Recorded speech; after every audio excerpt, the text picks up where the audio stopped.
शीर्ष वाला दशानन, अर्थात इसकी तपस्या तो 10 व्यक्तियों की तपस्या के समान होगी। यदि इसकी तपस्या सफल हो गई तो मेरे लिए एक और संकट उत्पन्न हो जाएगा। नहीं, मैं ऐसा नहीं होने दूंगा, कदापि नहीं होने दूंगा।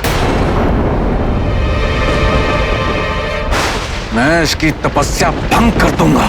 नहीं देवराज, आप दशानन की शक्तियों से अनभिज्ञ हैं। आप इसकी तपस्या कदापि भंग नहीं कर सकेंगे। ऐसा प्रतीत होता है कि आप मेरी शक्तियों से अनभिज्ञ हैं।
मैंने कहा था ना देवता,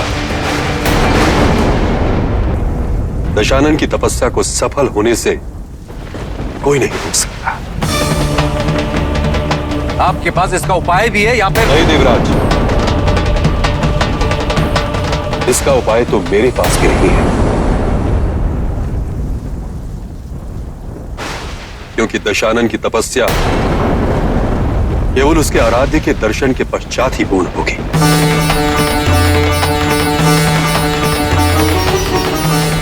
अर्थात ब्रह्मदेव के दर्शन। अब इसका उपाय केवल ब्रह्मदेव के पास ही है।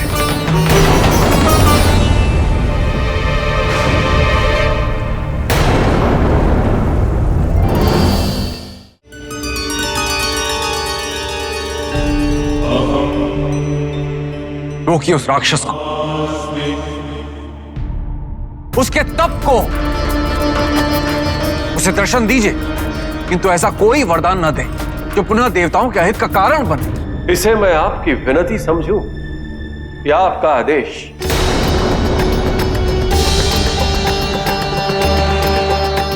बारंबार मर्यादा का उल्लंघन करना देवराज पद पर बैठने वाले इंद्र को शोभा नहीं देगा। क्षमा करते हैं प्रभु, किंतु त्रिमूर्ति द्वारा दिए गए वरदान के कारण हम देवता बहुत कष्ट सह चुके। त्रिदेव अपना दायित्व भली भांति समझते हैं। आपके द्वारा उसको स्मरण कराने की आवश्यकता नहीं है देवराज इंद्र।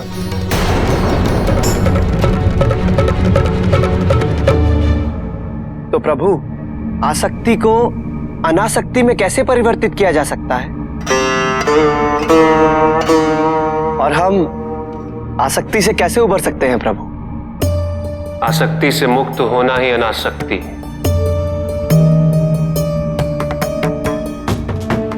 आसक्तिहीन होने के लिए अपने और पराये का भेद मिटाना अनिवार्य है।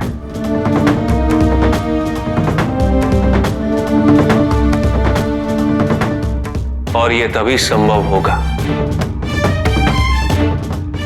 जब हम सुख की खोज बाहर नहीं, अपने भीतर करें। जब हम यथार्थ को पहचानें, उसे स्वीकार करें।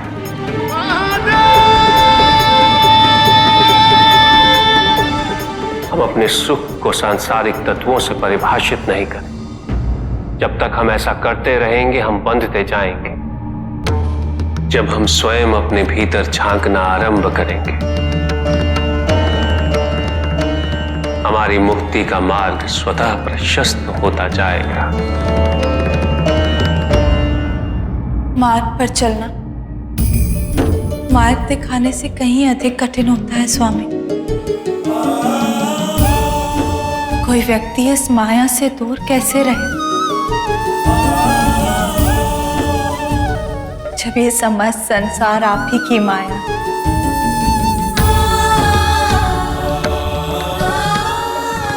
योगी के लिए आपकी माया योगिनी बन जाती,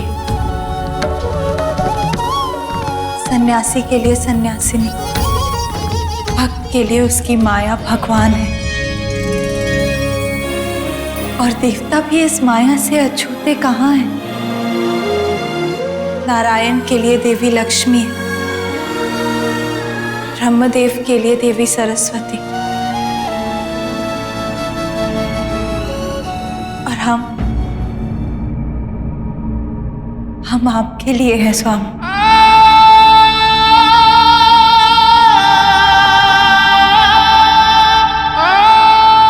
नहीं स्वामी,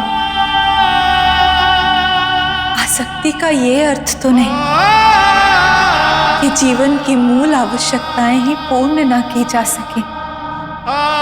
एक बार एक गृहिणी, पत्नी या मां बनकर देखिए ये मूल आवश्यकताएं कितनी सरल और साधारण है। इनकी पूर्ति जीवन के लिए अनिवार्य है स्वामी।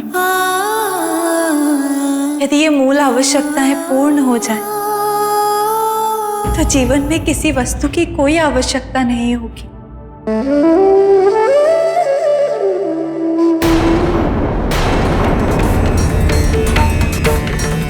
नहीं स्वामी, हम इस माया से मुक्त नहीं होंगे। यदि मुक्त होना ही है तो आपको अपने वैराग्य से मुक्त होना होगा।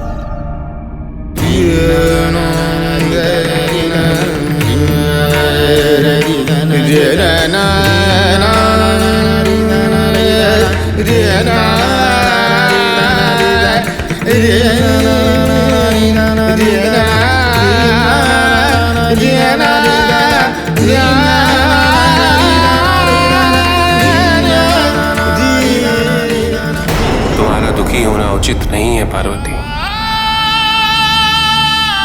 क्योंकि तुम उसके प्रेम के लिए दुखी हो, जिसका प्रेम केवल तुम हो।